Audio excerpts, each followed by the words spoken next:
اعوذ باللہ من الشیطان الرجیم بسم اللہ الرحمن الرحیم الذین ينفقون فی السراء والضراء والکاظمین الغیظ والعافین عن الناس واللہ یحب المحسنین صدق اللہ مولانا العظیم ان اللہ وملائکتہ یصلون علی النبی یا ایھا الذین آمنوا صلوا علیہ وسلموا تسلیما اللہم صل علی سیدنا و مولانا محمد وعلی آل سیدنا و مولانا محمد وبارک وسلم وصلی علیہ صلاۃ والسلام علیک یا سیدی یا رسول اللہ صلاۃ والسلام علیک یا سیدی یا حبیب اللہ صلاۃ والسلام علیک یا سیدی یا شفیع المذنبین وعلی آلک واصحابک یا سیدی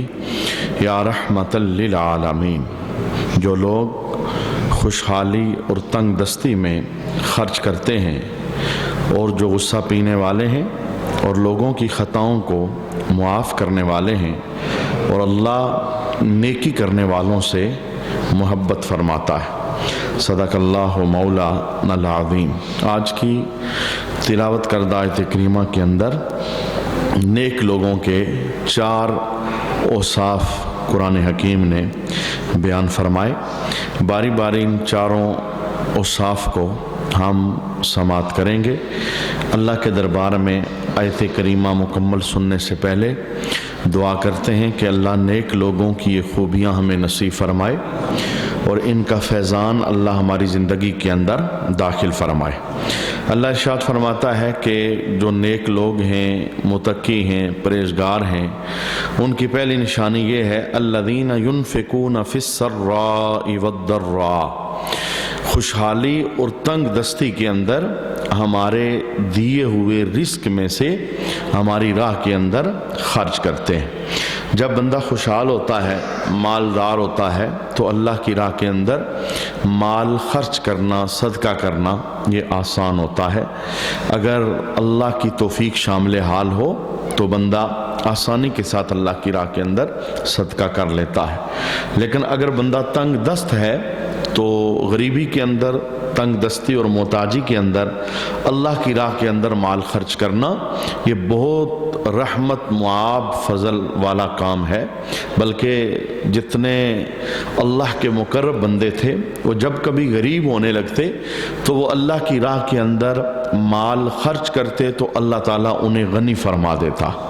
حضرت امام جعفر صادق رضی اللہ تعالیٰ عنہ، آپ کا یہ مشہور قول ہے، آپ ارشاد فرماتے ہیں کہ جب کبھی میرے پاس 1 درہم بچ جاتا تھا اور میرے پاس اول مال نہ ہوتا تو میں اللہ سے تجارت کر لیتا۔ میں 1 درہم اللہ کی راہ میں خرچ کرتا تو اللہ 10 پلٹا کے مجھے عطا فرما دیتا۔ تو نیک لوگ، وہ غریبی ہو یا امیری، تنگ دستی ہو یا خوشحالی، وہ اللہ کی راہ کے اندر اللہ کے دیے ہوئے مال سے خرچ کر کے اللہ تعالیٰ کا قرب پاتے رہتے ہیں۔ دوسرے مقام پر قرآن حکیم میں اللہ ارشاد فرماتا ہے کہ جو میری راہ کے اندر خرچ کرتے ہیں، خرچ کرنے پر انہیں کیا ملتا ہے۔ اللہ فرماتا ہے وَمَا أَنفَقْتُم مِّن شَيْءٍ فَهُوَ يُخْلِفُهُ وَهُوَ خَيْرُ الرَّازِقِينَ۔ اللہ فرماتا ہے کہ جو چیز تم اللہ کی راہ میں خرچ کرو میں اس کے بدلے اور دوں گا۔ یعنی میری راہ کے اندر تم خرچ کرو گے تو ایسا نہیں ہے کہ جو تم نے دیا تو اب ضائع ہو گیا، مجھے دو تمہیں اور دوں گا۔ اور دوسرے مقام پر بتایا کہ کتنا دوں گا، کسی کو 1 کے بدلے 10 دوں گا، کسی کو 1 کے بدلے 70 دوں گا، کسی کو 1 کے بدلے 100 دوں گا، اور کسی کو 1 کے بدلے 700 گنا بڑھا کے عطا فرماؤں۔ جس طرح کا اخلاص ہوگا اسی طرح میں واپس تمہیں مال عطا فرماؤں گا۔ اور اللہ فرماتا ہے وہ سب سے بہتر رزق دینے والا ہے۔ بخاری اور مسلم شریف کی بڑی خوبصورت حدیث ہے، حضرت ابو ہریرہ رضی اللہ تعالیٰ عنہ روایت کرتے ہیں، رسول اللہ صلی اللہ علیہ وآلہ وسلم نے ارشاد فرمایا خرچ کرو تم پر خرچ کیا جائے گا تمہارا رب تمہیں فرماتا ہے. یعنی یہ حدیث قدسی ہے. حدیث قدسی کے اندر زبان رسول اللہ کی ہوتی ہے اور کلام اللہ رب العالمین کا ہوتا ہے. اللہ ارشاد فرماتا ہے کہ محبوب میرے بندوں کو کہہ دیجئے خرچ کرو تم پر خرچ کیا جائے گا. یعنی جب تم میری راہ کے اندر دو گے تو میں پلٹا کر تمہیں اپنی رحمت سے مزید بڑھا کے عطا فرماؤں گا. یہی وجہ ہے حدیث شریف کے اندر رسول اللہ صلی اللہ علیہ وآلہ وسلم نے صدقہ کے اللہ کی راہ کے اندر مال خرچ کرنے کے بے شمار فضائل بیان فرمائے. جتنی رحمت بندہ مال کے ذریعے لے سکتا ہے اور اعمال کی دنیا کے اندر کوئی عمل ایسا نہیں کہ اس سے رحمت کو کمایا جا سکے. ایک حدیث کے اندر ہے نبی کریم علیہ السلام نے ارشاد فرمایا کہ صدقہ کرو اگرچہ ایک کھجور ہی تمہارے پاس ہو. یعنی صدقے کے لیے بہت زیادہ مال ہونا ضروری نہیں کہ جس کیٹیگری کے اندر تم ہو, جو تمہاری حالت ہے, جو تمہاری مالی پوزیشن ہے, اس کے مطابق تم صدقہ ادا کرو. اللہ کثرت کو نہیں دیکھتا, اللہ تمہارے دل کو دیکھتا ہے اور تمہاری طہارت کو دیکھتا ہے, رائے خدا میں مال خرچ کرنے کی اخلاص مندی کو دیکھتا ہے.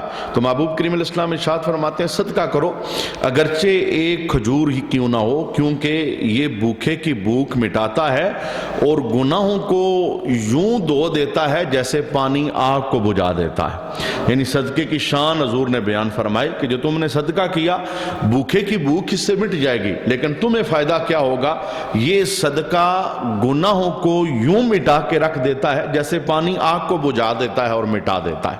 اور دوسری حدیث کے اندر نبی کریم علیہ السلام نے ارشاد فرمایا آگ سے بچو اگرچہ ایک کھجور صدقہ کر کے. یعنی دوزخ سے اور دوزخ کی آگ سے بچنے کا ذریعہ میری راہ کے اندر اللہ کہتا ہے مال خرچ کرنا ہے. اور حضور اس کی تفصیل بیان فرماتے ہیں کہ آگ سے بچو کس کے ذریعے, اگرچہ ایک ہی کھجور اللہ کی راہ کے اندر خرچ کرو.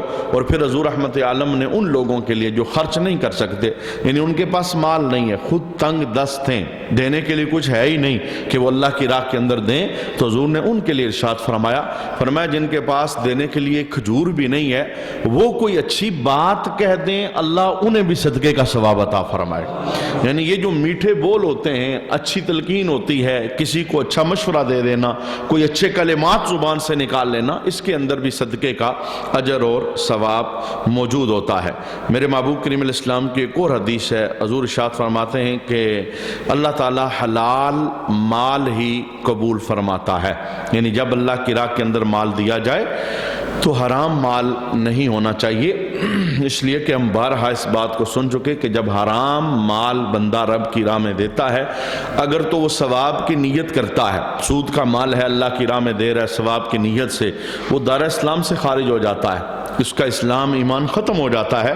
چونکہ اللہ تعالیٰ پاک ہے, وہ پاک مال کو قبول فرماتا ہے. تو نبی کریم علیہ السلام نے ارشاد فرمایا کہ اللہ حلال مال کو قبول فرماتا ہے. پس جو مسلمان بندہ اپنی حلال کمائی کو اللہ کی راہ میں خرچ کرتا ہے تو اللہ اس مال کی یوں پرورش کرتا ہے جیسے تم اونٹ کے بچے کی پرورش کرتے ہو.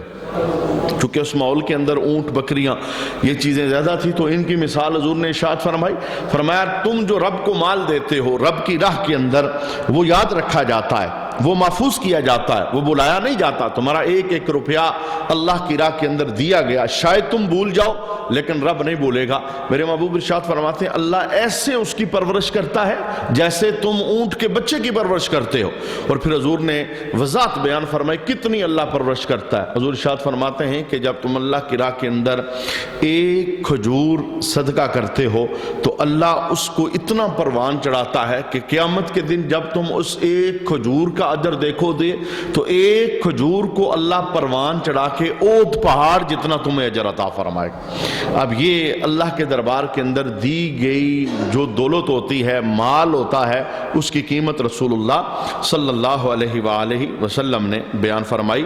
اور ایک اور حدیث کے اندر آقا حضور رحمت عالم صلی اللہ علیہ وسلم نے ارشاد فرمایا کہ قیامت کے دن ہر بندہ اپنے صدقے کے سائے میں ہوگا, یہاں تک کہ لوگوں کے درمیان فیصلہ ہو جائے۔ یعنی وہ قیامت کا دن جب سورج سوا نیزے پہ رہ کے آگ برسا رہا ہوگا، زمین تانبے کی ہوگی، سر کے اوپر کپڑا نہیں، پاؤں کے اندر جوتی نہیں، سورج کا منہ ہماری طرف ہوگا، پوری آب و تاب کے ساتھ سورج چمک رہا ہوگا، اور ہر بندہ سائے کی تلاش کے اندر ہوگا۔ کچھ خوش نصیبوں کو عرش کا سایہ میسر آئے گا، لیکن دنیا کے اندر جو اپنا مال اللہ کی راہ میں صدقہ کرتے رہتے تھے، ان کے متعلق رسول اللہ نے ارشاد فرمایا کہ قیامت کے دن ہر بندہ اپنے صدقے کے سائے میں ہوگا۔ یعنی جس نے جتنا صدقہ اللہ کی راہ میں کیا ہے، یہ صدقہ قیامت کے دن اس کے لیے سائے رحمت بن جائے گا، اس کے نیچے وہ رہے گا اور اللہ تعالیٰ کے دربار سے وہ رحمت کو وصول کرے گا۔ اور میرے محبوب کریم علیہ السلام نے ایک اور حدیث شریف کے اندر اپنی راہ کے اندر مال خرچ کرنے کی رب نے جو فضیلتیں بیان فرمائی، ان میں سے ایک درجہ بیان فرمایا جو صدقہ ہے، رب کی راہ کے اندر مال خرچ کرنا ہے، یہ اتنا عظیم و شان کام ہے، یہ برائی کے 70 دروازوں کو بند کر دیتا ہے۔ صدقے کے اندر اتنی طاقت ہے، جب بندہ اللہ کی راہ میں مال خرچ کرتا ہے تو یہ ایک ایسا رحمت معاب کام ہے کہ یہ برائی کے 70 دروازوں کو بند کر دیتا ہے۔ اور دوسری حدیث کے اندر نبی کریم علیہ السلام نے ارشاد فرمایا کہ جب تم اللہ کی راہ کے اندر پوشیدہ صدقہ کرتے ہو، یعنی تمہیں پتا ہے اور لینے والے کو پتا ہے، کوئی تیسرا اس پر انفام نہیں ہے، چھپا کر تم صدقہ کرتے ہو، پوشیدہ کرتے ہو، علل اعلان نہیں، پوشیدہ صدقہ کرتے ہو، تو میرے محبوب ارشاد فرماتے ہیں اس صدقے کی شان یہ ہے، یہ قیامت کے دن رب کے غضب کو بجھا دے گا۔ یعنی جب اللہ کا جلال پورے عروج پر ہوگا، وہ صدقے جو تم نے چھپا کر دیے، پوشیدہ دیے، خالص اللہ کی رضا کے لیے دیے، وہ بزم عشر کے اندر اللہ کے غضب کو ٹھنڈا کریں گے اور اللہ تمہیں اپنی رحمت عطا فرمائے گا۔ نبی کریم علیہ السلام کے دربار کے اندر عرض کی گئی، یا رسول اللہ صلی اللہ علیہ وآلہ وسلم، کون سا صدقہ سب سے افضل ہے؟ تو میرے محبوب کریم علیہ السلام نے وضاحت بیان فرمایا اس حالت میں صدقہ دینا کہ جب بندہ صحت مند ہو۔ ہمارے یہاں صدقے کب دیے جاتے ہیں؟ کوئی بیمار ہو تو صدقہ دیا جاتا ہے، ایکسیڈنٹ ہو تو صدقہ دیا جاتا ہے، ڈاکٹر لا علاج کر دیں تو صدقہ دیا جاتا ہے۔ تو حضور سے پوچھا کہ حضور سب سے فضیلت والا صدقہ کون سا ہے؟ فرمایا سب سے فضیلت والا صدقہ وہ ہے کہ جب تم صحت مند ہو، تندرست ہو، کوئی مصیبت تم پر نہیں آئی، اب تم رب کی راہ کے اندر دے رہے ہو، تو یہ سب سے اونچا صدقہ ہے۔ اور دوسرے نمبر پر آقا حضور رحمت عالم نے ارشاد فرمایا کہ وہ صدقہ سب سے اونچا ہوتا ہے جب بندے کو مال کی ہرس ہوتی ہے، یعنی مال اس کی ضرورت بنا ہوا ہے اور مال کا بندہ لالچی اور حریص ہے، اب جب وہ رب کی راہ کے اندر مال دے رہا ہے، یہ عظیم صدقہ ہے اور اونچا صدقہ ہے۔ اور تیسرے نمبر پر میرے محبوب کریم علیہ السلام ارشاد فرماتے ہیں کہ سب سے بلند صدقہ تیسرے نمبر کے اوپر یہ ہے کہ تم ایسی حالت کے اندر صدقہ دو کہ تمہیں غریبی نہ آئی ہوئی ہو، فاقہ تم پر نہ ہو، بلکہ تم کھاتے پیتے ہو اور امانت کے اندر ہو اور صاحب دولت ہو، اب تم صدقہ جو دے رہے ہو یہ صدقہ سب سے عظیم صدقہ ہے، یعنی کوئی دکھ نہیں، تکلیف نہیں، پھر بھی تم اللہ کی راہ کے اندر مال اپنا دے رہے ہو۔ اور آخری بات حضور نے ارشاد فرمائی، صدقہ تب تک قابل قبول ہوتا ہے جب تک روح بندے کی الگ میں نہیں آ جاتی، یعنی جب تک یہ سانس کی مالا جڑی ہے، موت سے پہلے صدقہ قابل قبول ہوتا ہے۔ جب روح حلق میں آ جاتی ہے، اسرائیل روح لینے آ جاتے ہیں، اس وقت اس بندے کا دیا ہوا صدقہ قبول نہیں۔ یعنی اگر یہ بندہ جس کی اب جان نکل رہی ہے یہ جملے بولتا ہے، میرا فلاں باغ اللہ کی راہ میں، میری فلاں جائیداد اللہ کی راہ میں، میرا بینک بیلنس مسجد دے دینا، فرمایا اب یہ اس کا جملہ قابل قبول نہیں ہے، اب یہ اس کا نہیں ہے، اب یہ اس کے وارثوں کا ہو چکا ہے۔ صدقہ تب تک قابل قبول ہوتا ہے جب تک بندہ زندگی کی رونق کے اندر موجود ہوتا ہے اور ابھی تک اس کی روح نکل نہیں رہی ہوتی اور موت کا فرشتہ سامنے نہیں آیا ہوتا۔ آقا حضور رحمت عالم صلی اللہ علیہ وآلہ وسلم نے صدقہ کے مزید بھی بہت سارے فضائل بیان فرمائے ہیں، چند حدیثیں ہم نے سماعت کی۔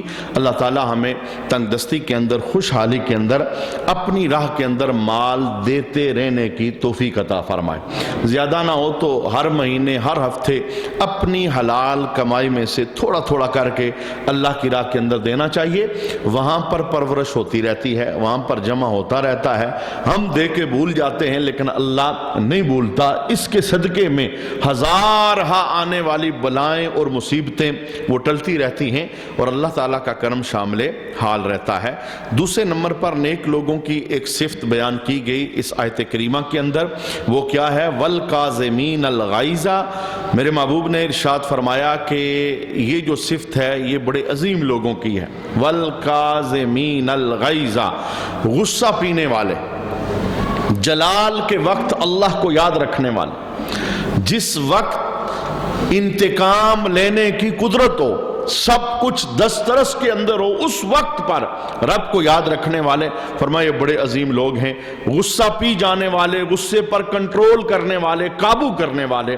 میرے محبوب نے اس کے متعلق بہت سارا کلام ارشاد فرمایا. حضرت معاذ بن جبل رضی اللہ تعالی عنہ کہتے ہیں کہ دو بندے رسول اللہ صلی اللہ علیہ وآلہ وسلم کے سامنے لڑ رہے تھے, تو حضور رحمت عالم نے ان میں سے ایک کو دیکھا جو شدید غصے کے اندر تھا. تو میرے محبوب کریم علیہ السلام نے اسے دیکھا کہ اس کا غصہ تو اتنا ہے کہ اس کی ناک پھٹ جائے گی, یعنی غصے کے اندر وہ سرخ ہو رہا تھا اور اس کا غصہ اتنا شدید تھا. تو میرے محبوب نے اسے دیکھ کے ہی جملہ ارشاد فرمایا. حضور فرمانے لگے مجھے ایک ایسے کلمے کا علم ہے, اگر یہ بندہ جس کا غصہ اتنے عروج پر ہے کہ اس کی ناک پھٹ جائے, شیطان اس پہ حاوی ہو چکا ہے, اگر یہ کلمہ پڑھ لے تو اللہ تعالیٰ اپنے فضل سے اس کے غضب کو بجھا دے گا اور اس کا غصہ ٹھنڈا ہو جائے گا. حضرت معاذ کہتے ہیں کہ میں نے سوال کیا, یا رسول اللہ صلی اللہ علیہ وآلہ وسلم, وہ کلمہ کون سا ہے جو غصے کے دوران پڑھا جائے تو بندے کا غضب وہ بجھ جاتا ہے, غصہ ٹھنڈا ہو جاتا ہے اور بندہ غصہ پینے میں کامیاب ہو جاتا ہے؟ تو پھر میرے محبوب نے ان کلمات کو تلاوت کیا. اللہم انی اعوذ بک من الشیطان الرجیم. یہ کلمات اللہم انی اعوذ بک من الشیطان الرجیم, یعنی شیطان کی طرف سے غصہ ہوتا ہے تو شیطان مردود کے اس شر سے اللہ کی پناہ میں جب بندہ اپنے آپ کو دے دیتا ہے, ان کلمات کے ساتھ اللہ کی مدد لیتا ہے, تو اللہ تعالیٰ غصے کے برے اثرات سے اس بندے کو محفوظ فرماتا ہے.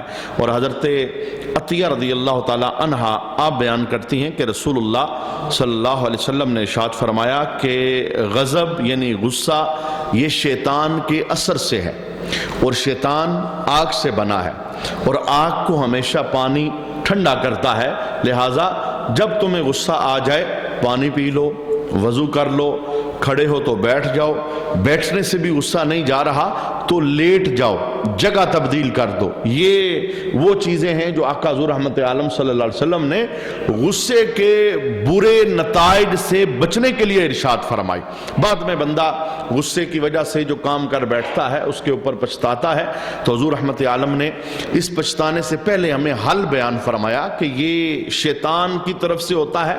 شیطان کی پیدائش آگ سے ہوئی ہے اور آگ پانی سے ٹھنڈی ہوتی ہے. لہذا جب تمہیں غصہ آ جائے پانی پی لو, پانی چہرے پر ڈالو, وضو کر لو, کھڑے ہو بیٹھ جاؤ, بیٹھے ہو لیٹ جاؤ, جس جگہ پر موجود ہو جگہ اپنی بدل جاؤ, وہاں سے نکل جاؤ.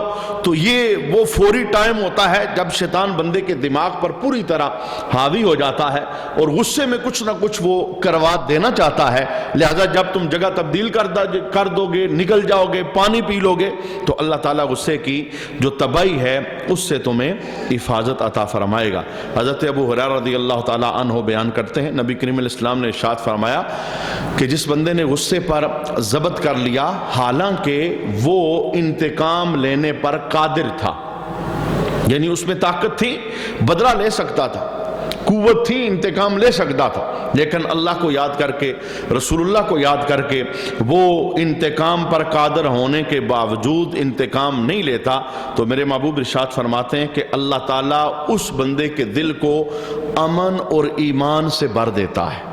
یعنی جب بندہ غصے میں ہو اور غصہ نکالنے پر قادر بھی ہو لیکن پھر غصہ پی جائے تو یہ ایک ایسا رحمت معاب عمل ہے. میرے محبوب فرماتے ہیں اس کے بدلے میں اللہ اس بندے کے دل کو امن اور ایمان کے ساتھ پر فرما دیتا ہے اور بر دیتا ہے۔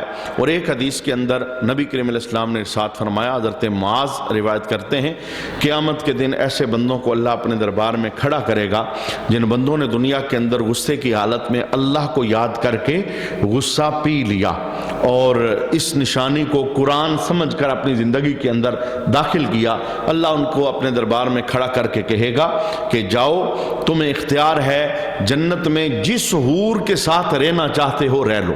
یعنی یہ اللہ کی طرف سے اس بندے کے نام اعزاز ہوگا، جنت میں بھی داخلہ اور ساتھ جس حور کے ساتھ رہنا چاہتے ہو رہ لو، یہ تمہیں اختیار ہے، اس لیے کہ دنیا کے اندر تم نے مجھے یاد کر کے، اللہ کہتا ہے مجھے یاد کر کے تم نے غصے پر ضبط کیا تھا اور غصے پر کنٹرول کیا تھا۔ حضرت عبداللہ روایت کرتے ہیں، رسول اللہ صلی اللہ علیہ وسلم نے صحابہ کے مجمع کے اندر سوال کیا، میرے صحابہ تمہارے نزدیک پہلوانی کا معیار کیا ہے، یعنی پہلوان کون ہے؟ تو نبی کریم علیہ السلام کے سوال پر صحابہ نے جواب دیا، یا رسول اللہ صلی اللہ علیہ وسلم، جو لوگوں کو بچھاڑے یعنی نیچے گرا دے، ہم اسے پہلوان کہتے ہیں، اور وہ مرد ہوتا ہے اور دلیر ہوتا ہے اور بہادر ہوتا ہے۔ تو آقا حضور رحمت عالم نے ارشاد فرمایا، پہلوانی دوسرے کو نیچے بچھاڑنے کا نام نہیں ہے، بلکہ پہلوانی کیا ہے؟ فرمایا پہلوان وہ شخص ہوتا ہے جو غصے کی حالت میں اپنے نفس کو اپنے قابو میں رکھ کے اپنے اللہ کو یاد کر لیتا ہے، یعنی غصہ پی جاتا ہے، غصے کا جو غلط اثر ہے اسے اپنے وجود پر حاوی نہیں ہونے دیتا، نفس پر قابو کر لیتا ہے، اپنے آپ پر قابو کر لیتا ہے۔ فرمایا یہ بندہ حقیقت کے اندر پہلوان ہوتا ہے، اور حقیقت کے اندر آقا حضور رحمت عالم فرماتے ہیں یہ بندہ بہادر ہوتا ہے۔ اور ایک حدیث کے اندر جسے حضرت انس رضی اللہ تعالی عنہ بیان کرتے ہیں، رسول اللہ صلی اللہ علیہ وسلم نے ارشاد فرمایا، جس نے اپنے غصے کو دور کیا، اللہ تعالی قیامت کے دن اس بندے سے عذاب کو دور کر دے گا۔ یعنی یہ وہ بندہ ہے جو اختیار رکھتا تھا، اللہ سے ڈر کر غصے کو دور کر رہا ہے، غصے سے دور ہو رہا ہے، اسے اپلائی نہیں کر رہا، اس پر جو غلط اثرات مرتب ہونا چاہ رہے تھے انہیں نہیں ہونے دے رہا۔ تو میرے محبوب ارشاد فرماتے ہیں کہ جس نے دنیا میں غصے کو اپنے وجود سے دور کر لیا، قیامت کے دن اللہ تعالیٰ اس سے عذاب کو دور کر دے گا۔ اور جس بندے نے اپنی زبان کی حفاظت کر لی، اللہ تعالیٰ اس کے عیبوں پر پردہ ڈال دے گا۔ زبان کی حفاظت بندے کے عیوب کو چھپا دیتی ہے اور اس کے عیبوں پر پردہ ڈلوا دیتی ہے۔ حضرت عبداللہ بن عمر رضی اللہ تعالیٰ عنہما آپ بیان کرتے ہیں، کہتے ہیں کہ میں نے نبی کریم کے دربار میں سوال کیا کہ یا رسول اللہ، اللہ کے غضب سے کون سی چیز بندے کو دور کر سکتی ہے؟ یعنی بزم اشر میں اللہ کے دربار میں بندہ حاضر ہو تو رب کے غضب کا بندہ شکار نہ ہو، اللہ کے جلال اور اللہ کی قہاری کا بندہ شکار نہ ہو، کون سی چیز ہے جس کی وجہ سے اللہ کے غضب سے بندہ بچ سکتا ہے؟ تو آقا حضور رحمت عالم صلی اللہ علیہ وسلم نے ارشاد فرمایا تم غصہ نہ کرو، اللہ بزم اشر میں تمہیں اپنے غضب سے بچا لے گا۔ یعنی دنیا کے اندر جو جلال کرتا ہے، غصہ کرتا ہے، یا غصے کے اندر اپنی زبان میں گالی لاتا ہے، سختی لاتا ہے اور غصے کی وجہ سے نقصان کر دیتا ہے، فرمایا دنیا کے اندر تو نقصان ہوتا ہی ہوتا ہے، بزم اشر کا بھی نقصان ہے، ادھر اگر یہ غصہ بندوں پہ کر رہا ہے تو قیامت کے دن یہ اللہ کے جلال کا سامنا کرے گا۔ اور ایک اور حدیث کے اندر جسے حضرت ابو دردہ بیان کرتے ہیں، عرض کی گئی یا رسول اللہ مجھے کوئی ایسا عمل بتائیں جو مجھے جنت کے اندر داخل کر دے۔ تو نبی کریم علیہ السلام نے ارشاد فرمایا تم غصہ نہ کرو، جنت تمہارے لیے۔ یعنی یہ غصہ پینے والی جو صفت قرآن نے بیان فرمائی، یہ اتنی اونچی صفت ہے، میرے محبوب ارشاد فرماتے ہیں جنت میں داخلے کے لیے یہ فعل ہی کافی ہے۔ اگر بندہ اپنے آپ کو غصے کی حالت میں کنٹرول کر لیتا ہے، غصہ پی جاتا ہے، غصہ نہیں کرتا، تو فرمایا اللہ تعالیٰ اس بندے کو جنت کے اندر داخل کرے گا۔ تیسری نشانی قرآن حکیم نے بیان فرمائی، پہلی نشانی ہم نے سماعت کی کہ تنگ دستی اور خوشحالی کے اندر تقویدار لوگ مال اللہ کی راہ میں خرچ کرتے ہیں۔ دوسری نشانی ہم نے سنی والکاظمین الغیظ، جو تقویدار لوگ ہیں وہ غصہ پینے والے ہیں۔ اور تیسری نشانی قرآن نے بیان فرمائی والعافین عن الناس، جو تقویدار ہیں وہ لوگوں کی خطاؤں کو معاف کرنے والے ہیں۔ یہ معاف کرنا یہ بہت رحمت معاب عمل ہے، یہاں پر بھی ہے اور قرآن میں متعدد مقامات پر معاف کرنے کے متعلق قرآن حکیم نے ترغیب دی ہے قاری کو، اپنے سامنے بیٹھنے والے کو، کہ معاف کرنے کی خوبی کو اپنایا جائے۔ کبھی بیوی سے غلطی ہو جائے اسے معاف کر دیا جائے، کبھی بہن بھائیوں سے ہو جائے اسے معاف کر دیا جائے، کبھی رشتہ داروں سے ہو جائے اسے معاف کر دیا جائے، دوست سے ہو جائے اسے معاف کر دیا جائے۔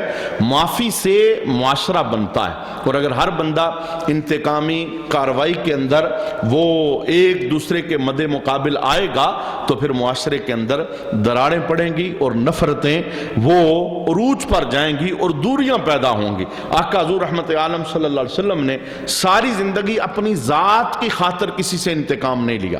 اما عائشہ صفت بیان کرتی ہیں رسول اللہ کی کہ مجھے اتنا عرصہ گزرا حضور کے دامن کرم کے ساتھ لپٹے ہوئے، رات میرے سامنے، دن میرے سامنے، خلوت جلوت میرے سامنے، گھر کا ماحول میرے سامنے، لیکن اما عائشہ کہتی ہیں رب کی عزت کی قسم کبھی بھی زندگی کے اندر میں نے رسول اللہ کو ذاتی انتقام لیتے ہوئے نہیں دیکھا۔ جب بھی ذات کی بات آتی رسول اللہ معاف فرما دیا کرتے۔ یہ حضور رحمت عالم صلی اللہ علیہ وسلم کی بہت بڑی خوبی تھی۔ قرآن حکیم کے اندر ایک اور مقام پر رب کائنات نے ارشاد فرمایا وَإِذَا مَا غَضِبُوا هُمْ يَغْفِرُونَ، اور جب وہ غضبناک ہوں تو معاف کر دیتے ہیں۔ یعنی تقوی دار لوگوں کی نشانی یہ ہے جب وہ جلال میں ہوتے ہیں، غصے میں ہوتے ہیں تو معاف کر دیتے ہیں اور دوسرے کو عفو و درگزر کے ذریعے قرآن کے حکم پر عمل کرتے ہیں۔ اما عائشہ صدیقہ رضی اللہ تعالی عنہا رسول اللہ کی صفتوں میں سے ایک صفت یہ بھی بیان کرتی ہیں، کہتی ہیں کہ تکلفن اور تبہن، کبھی بھی رسول اللہ کی زبان سے کوئی بے حیائی کا کلمہ نہیں نکلا، نہ مذاق کی حالت کے اندر نہ کسی اور حالت کے اندر، جب بھی حضور کی زبان سے نکلتا ہمیشہ حق ہی نکلتا تھا۔ اور دوسرا جملہ اما عائشہ کہتی ہیں کہ رسول اللہ صلی اللہ علیہ وسلم برائی کا جواب کبھی بھی برائی سے نہیں دیتے تھے بلکہ حضور معاف فرما دیا کرتے۔ ہمارے ہاں تو یہ ہے کہ جس نے برائی کی ہے اسے برائی سے جواب دیا جائے، لیکن حضور کی سیرت یہ تھی، اما عائشہ کہتی ہیں کہ کبھی بھی حضور برائی کا جواب برائی سے نہیں دیتے تھے بلکہ معاف کرتے تھے اور معاف کرنے کا حکم ارشاد فرماتے تھے۔ اور حضرت عقبہ بن عامر رضی اللہ تعالی عنہ بیان کرتے ہیں کہ میں رسول اللہ سے ملا، میں نے ابتداءً حضور کا ہاتھ پکڑ لیا اور میں نے عرض کیا رسول اللہ مجھے فضیلت والے اعمال بتائیے۔ ملاقات میری حضور سے ہوئی، میں نے حضور کا ہاتھ پکڑا، میں نے پوچھا حضور مجھے فضیلت والا کوئی عمل بتائیں، تو رسول اللہ صلی اللہ علیہ وسلم نے فرمایا اے عقبہ جو تم سے تعلق توڑے تم اس سے تعلق جوڑو۔ یہ بہت فضیلت والا کام ہے۔ توڑنے والوں سے توڑنا یہ تو بہت آسان ہے، توڑنے والوں سے جوڑنا یہ عالی ظرف لوگوں کا کام۔ فرمایا تم فضیلت والے عمل پوچھتے ہو، جو تعلق توڑے اس سے تعلق جوڑو۔ اور دوسرے نمبر پر میرے محبوب نے ارشاد فرمایا جو تمہیں محروم کرے تم اس کی جھولی بھرو۔ اب یہ کام بہت مشکل ہے، جو محروم کرے تم اسے عطا کرو، جو تعلق توڑے تم اس سے جوڑو۔ اور تیسرے نمبر پر حضور نے ارشاد فرمایا جو تم پر ظلم کرے تم اسے معاف کر دو، تم اس سے اعراض کرو، یعنی ظلم کا جواب ظلم کے ساتھ نہ دو۔ تو یہ معاف کرنا یہ بہت بڑی رحمت معاب فضیلت ہے۔ حضرت میمون بن مہران آپ روایت کرتے ہیں کہ ایک دن ان کی باندی ایک پیالہ لے کے آئی جس کے اندر گرم گرم سالن تھا، اور آپ کے پاس اس وقت کچھ مہمان بیٹھے ہوئے تھے، تو آپ کی باندی جب وہ شوربے والا پیالہ لے کر آئی تو اسے ٹھوکر لگی اور وہ شوربہ مہمانوں کے اوپر گر گیا۔ تو حضرت میمون بن مہران کو سخت غصہ آیا، تو آپ نے جب مارنے کا ارادہ کیا تو باندی پڑھی لکھی تھی، قرآن جاننے والی تھی، تو اس نے قرآن کے ان لفظوں کو پڑھا، کہنے لگی وَالْقَاظِمِينَ الْغَيْظَ، یعنی اللہ نے غصہ پینے والوں کی فضیلت کو بیان فرمایا ہے۔ تو میمون بن مہران کہتے ہیں کہ پھر میں نے کہا کہ میں نے اپنے غصے کو پی لیا ہے، جو مجھے تجھ پر غصہ آیا تھا میں نے اسے کنٹرول کر لیا ہے۔ تو پھر اس باندی نے آیت کا اگلا حصہ پڑھا، کہنے لگی وَالْعَافِينَ عَنِ النَّاسِ، جو نیک لوگ ہیں وہ معاف بھی کر دیتے ہیں۔ تو میمون بن مہران کہتے ہیں کہ میں نے پھر کہا میں نے تمہیں معاف بھی کر دیا۔ اب باندی نے آیت کا اگلا حصہ پڑھا، فرمایا جو نیک لوگ ہیں واللہ یحب المحسنین، نیکی کرنے اور احسان کرنے والوں کو اللہ پسند فرماتا ہے۔ تو میمون بن مہران کہتے ہیں کہ میں نے تمہیں معاف بھی کیا ہے، میں نے غصے کو بھی کنٹرول کیا ہے، جا میں تمہیں ہمیشہ کے لیے آزاد بھی کر دیتا ہوں۔ یعنی اس آیت پر مکمل آپ نے عمل کیا۔ گھریلو زندگی کو خوبصورت بنانے کے لیے یہ آیت ایک گلدستہ ہے، یہ رحمت معاب ہے۔ اس کا جو خصوصاً آخری 3 جملے ہیں، یعنی پہلا جملہ ہے نا اللہ کی راہ میں خوشحالی، تنگ دستی میں مال خرچ کرنا، اور آخری جو 3 جملے ہیں، ان 3 جملوں کو اگر میں کہتا ہوں فریم کر کے اپنے گھر میں لٹکا لیا جائے تو بہت فائدہ مند کام ہے۔ یہ گھر کی زندگی بڑی خوبصورت بن سکتی ہے۔ آئے دن جو جھگڑے ہوتے ہیں، کوئی دن ایسا قضا نہیں ہوتا کہ ہمیں فون نہ آئے طلاق ہو گئی ہے جی، ہوا کیا تھا جی، بس غصے میں ہو گئی ہے جی۔ تو یہ غصہ اس نے گھر اجاڑ دیے، خاندان برباد کر دیے۔ 4 بچوں کا باپ، اور بچوں کی عمریں جناب 17 18 سال ہو چکی ہے، غصے کے اندر آ کے بیوی کو 3 طلاقیں دے بیٹھا، اور اب ہاتھ سر پہ رکھ کے روتا ہے کوئی حل نکال دو، اور کوئی ایسا طریقہ بتا دو کہ میری بیوی گھر آ جائے، میرے بچے رل گئے۔ اب یہ ساری باتیں پہلے یاد نہیں آئی۔ تو غصے کے اندر شیطان گھروں کے اندر یہ کاروائیاں ڈلواتا ہے اور انسان کو پتہ تک نہیں چلتا۔ تو یہ قرآن کا ایک خوبصورت نظام ہے گھریلو زندگی کو احسن بنانے کے لیے۔ ان 3 سبقوں کو بار بار یاد رکھنا چاہیے، غصے کو قابو میں رکھنا، معاف کرنا، اور نیکی کرنا اور احسان کرنا۔ یعنی کسی کے ساتھ کسی بھی معاملے کے اندر احسان مندی، وہ بے شک بیوی ہو یا کوئی رشتہ دار ہو یا دوست ہو یا محلے دار ہو، اس کے ساتھ احسان کرنا یہ بہت رحمت معاب کام ہے۔ ہم اللہ کے دربار میں دعا کرتے ہیں اللہ کریم ہمیں ان 4 صفتوں کا فیض نصیب فرمائے اور اپنے تقوی دار بندوں کے اندر ہمارا نام اللہ شامل فرمائے۔ وما علینا الا البلاغ المبین۔